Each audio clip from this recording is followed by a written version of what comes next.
Our next speakers are Josh Shepperd, Amanda Keeler, and William Bendentrins, and they will be talking about the progress of the Radio Preservation Task Force of the Library of Congress in 2015.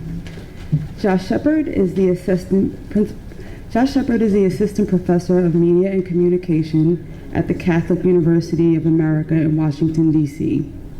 He is currently writing a book on how the media education reform movement built the early scaffolding for public broadcasting in the U.S. between 1934 and 1952.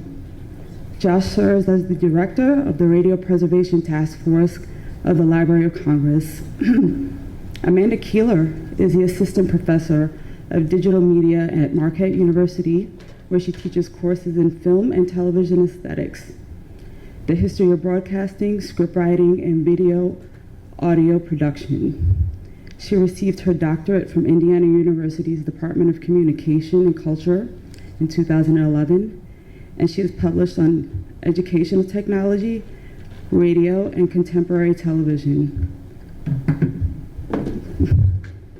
She's the communications director for the Library of Congress, the Library of Congress's Radio Preservation Task Force.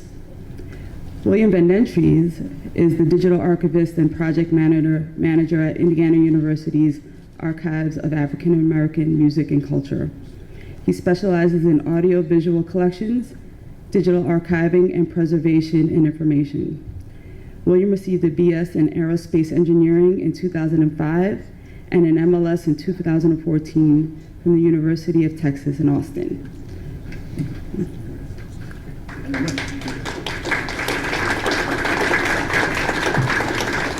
Okay. Hi, everybody. Thanks for having us here at ARSC. And I just wanted to say I really enjoyed the previous session in this room with the international and the different countries' approaches to national preservation. It's much different than the United States and much more difficult because of copyright. But I really enjoyed hearing the economies of scale and mode of production that they'd created. The task force is largely dedicated to creating additional access and collaboration. And what we do is we provide a large repository of faculty support for archivists for horizontalized work. So I'll talk about that right now. Okay, so the Radio Preservation Task Force was organized in early 2014 as part of the Library of Congress's National Recording Preservation Board as an attempt to conduct the first national assessment of available materials related to radio broadcasting content over the medium's first century. Much of this crucial record has already been lost, and I've talked with Matt Barton a bit about this, and I would say safely we can say 75% of recorded radio material in the United States, and it might be as much as 90% of the history has already been lost due to incineration or to not being preserved in the first place. And much of it remains in immediate danger of degradation or incineration. So the result was that by the end of 2015, the RPTF team began to brainstorm how a preservation project might also emerge from the initiative of simply creating the database and seeing where things are. So the RPTF, if the RPTF did not take on this work, it was unlikely that any other institution would, and much, if not all, of the nation's remaining radio sound recordings would be lost over the next 10 to 20 years or so. And this led to a conference that we had at the Library of Congress in February.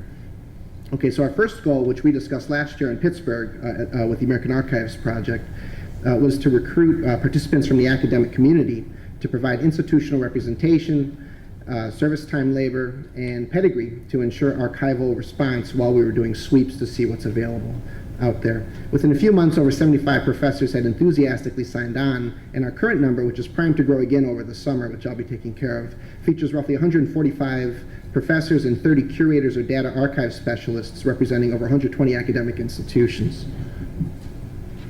Okay, so since Congress has not earmarked funds to preserve this dimension of American cultural history, the project has unfolded somewhat idiosyncratically, designed as a way to address specific needs of radio preservation built around volunteer time and to work around 4 institutional and regulatory hurdles, which I'll discuss very briefly.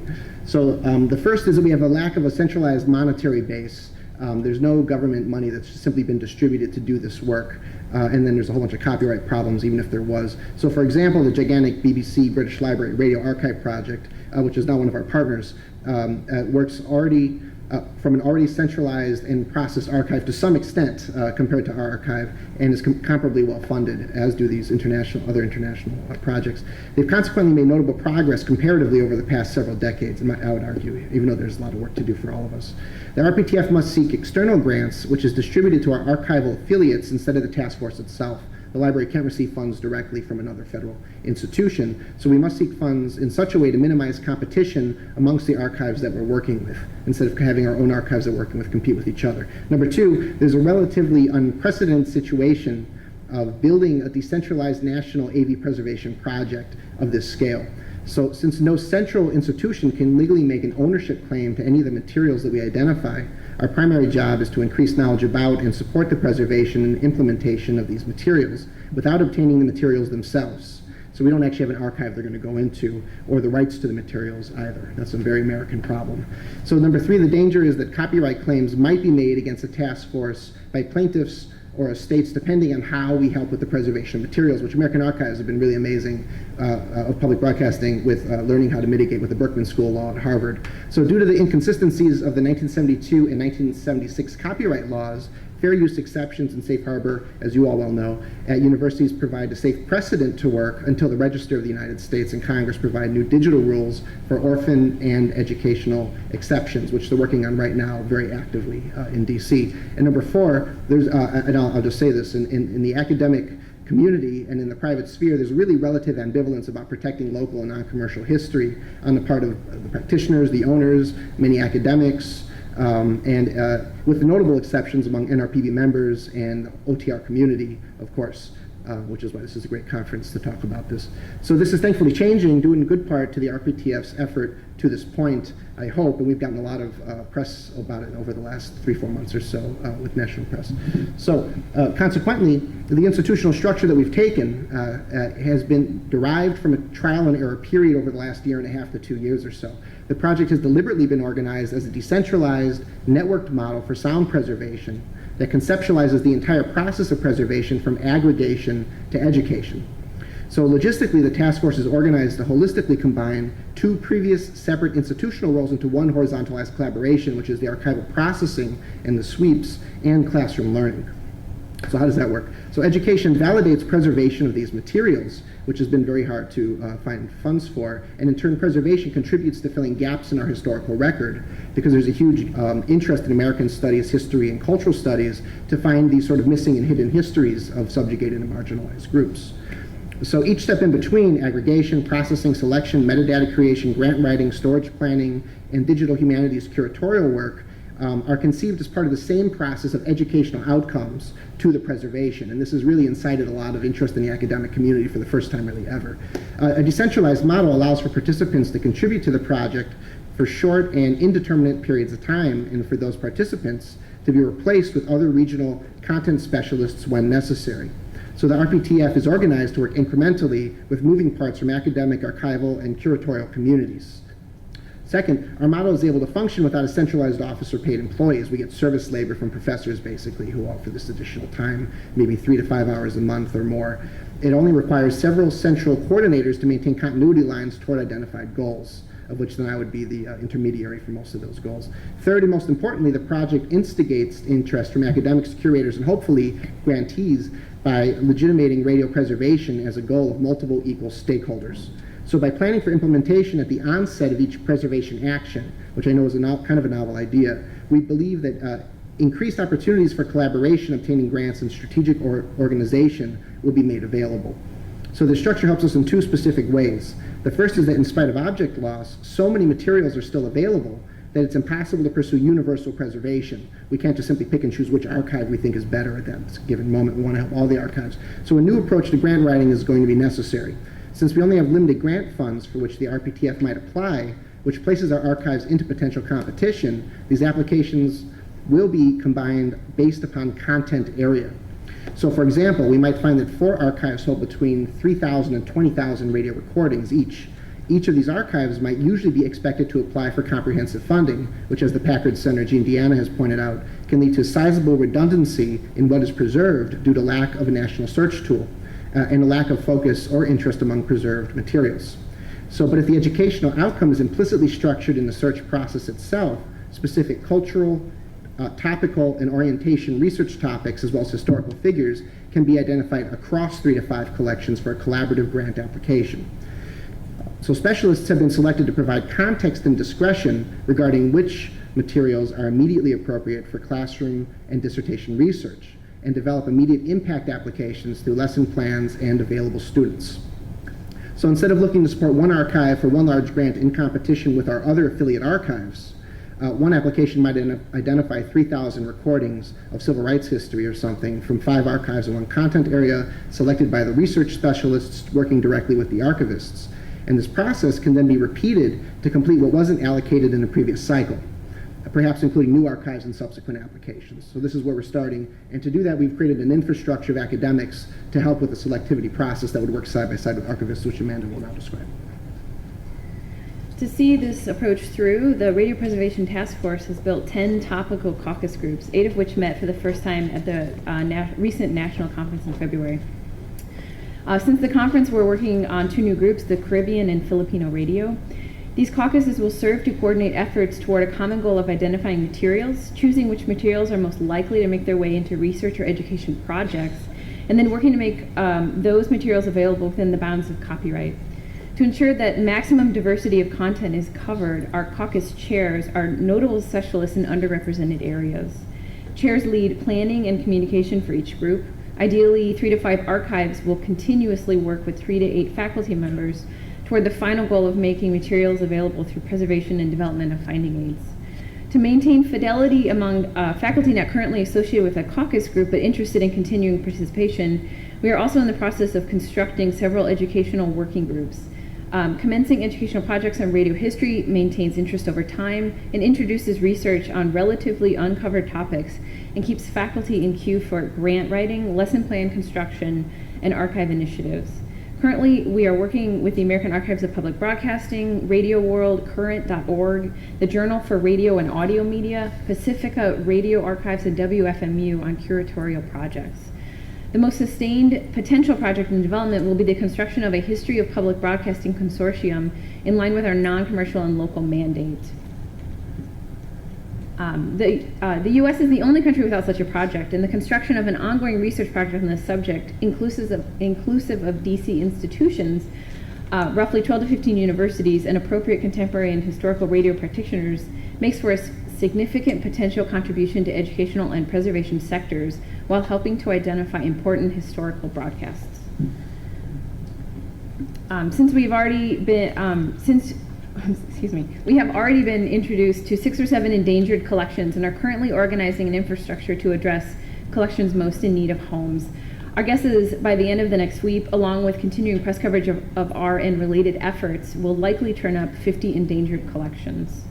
We strategically devised a system to make sure that once such collections turn up, that we have shelf space waiting in advance, instead of going through the painstakingly long and potentially futile process of scrambling to find housing. It begins with the construction of a letterhead board of federal institutions and notable researchers. The board will be introduced to university and college archives on a state-by-state basis with the agreement that board-approved collections are historically viable. Hopefully, the archive will then agree to take and potentially process these collections. In the case of obsolete media forms, simply agreeing to house materials is enough. To centralize the collaborative process, ARSC and Indiana University, mainly William Dries, who will be up next, have been working with our radio historian Cynthia Myers to develop a suitable big data site. Thank you to Sam Brylawski and Brendan Nelson-Strauss for their help on this as well. The site will serve as a clearinghouse for best practices and as an interface for searchability, educational materials, curatorial projects, and when possible, links to or sharing of audio materials themselves. In cases where affiliate archives and partners have audio available, the site can add a special page to describe the external site's holdings with links to recordings or finding aids. And the site can then be cited as the public digital humanities interface for grants for digitization material applications. Relevant curatorial and educational materials will be developed by our caucus experts. William?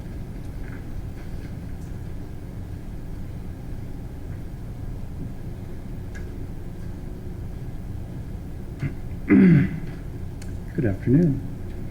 Thank you, Amanda and Josh. So I began discussing the creation of the collection directory with Sam Brylawski not long after the National Recording Preservation Plan was published, and Sam quickly recruited me to work on the project. And Sam hinted that the idea for a collections directory had been kicked around ARSC for years, but until Tim's presentation yesterday on ARSC's early history, I didn't realize that the directory was one of the first projects that was actually undertaken by ARSC. Yesterday, Tim outlined the 4 core principles guiding ARSC over the years. 1, communication between collections and collection owners, including institutional, private, and corporate. 2, the ability to find recordings. 3, increased use of the recordings by scholars. And 4, to promote the importance of sound recordings. And every year we feel the increasing urgency to preserve audio collections, but I imagine preservation has been a central concern to the ARSC community for most, if not all, of its history as well. So these 5 principles, communication, discovery, use, promotion, and preservation, make ARSC the ideal host of an updated electronic online collections directory as called for in the recent preservation plan. Thankfully, when I approached the ARSC board last October to try to convince them of this, that ARSC should invest the resources to host the directory, I didn't have to do much convincing at all. The board enthusiastically agreed to accept the responsibility of hosting the online directory. Another big step forward happened after last year's ARSC conference, when Sam introduced me to Josh and the Radio Task Force Metadata Director, Cynthia Myers. The task force was already collecting metadata about institutional, private, and corporate collections related to radio. So we all agreed that starting with this data set of radio collection data was a great place to start. So I'm going to skip the nitty-gritty details of the indexing of the data and the deploying of the website. Instead, I would just like to say that at this point, as of Wednesday of this week, the first, I guess, published online draft version of the collection directory is now online. So before I share the web address with you, I want to stress that there is still very much work to be done. We need to clean up the metadata that was collected by the task force, and that's already been indexed. We need to update the appearance of the site, which is currently just using the default template that the Blacklight software provides. And most importantly, we need to keep seeking out additional collections, including, but not limited to, radio. I want to stress how important ARSC will be to succeed in this last point, especially when it comes to privately owned sound recording collections. There's no better organization suited to ensure that private collections are successfully represented alongside collections held at institutions. So to close, I'm happy to announce that the project is moving forward and steadily getting closer to meeting the goals of the National Recording Preservation Plan and the Radio Preservation Task Force. And I was hoping Tim Brooks was going to be here, but I didn't see him out there. But I just wanted to say, as ARSC enters its next 50 years, I'm confident that this directory will exceed the 1,500 count of collections that the original one included. And I'm also confident that we will soon be able to flip that red fizzled out text on his presentation slide to success. So if anyone would like to see the version of the directory that is now online, and we are certainly open to feedback, just keep in mind that this is very early on, a lot of testing to be done. You can visit it at ARSC-audio2.org. So it's just basically the regular ARSC audio website address, but with the number 2 on the end. And with that, I'll hand it back over to Amanda.